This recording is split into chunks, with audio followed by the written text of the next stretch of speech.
یک لحظه توجه کن. تو هم دردهای شدید قاعدگی داری؟ و یا اینکه زایمان کردی و کل بدنت ضعیف شده و یا کیست تخمدان داری؟ دوای تو این دوای گرمه. با من باش تا یادت بدم. دارچین،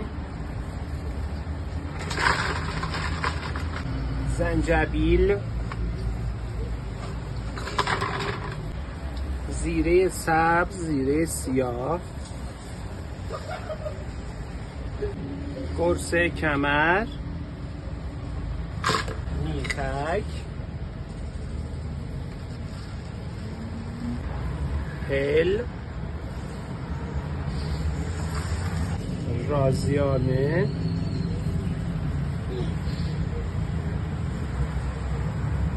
فلفل سیاه،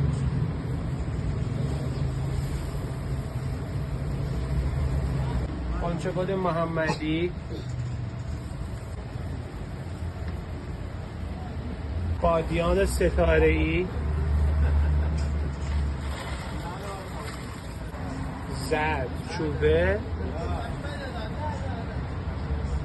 جوز هندی. اینم از دوای گرممون هست ترکیباتش. بریم برای آسیابش.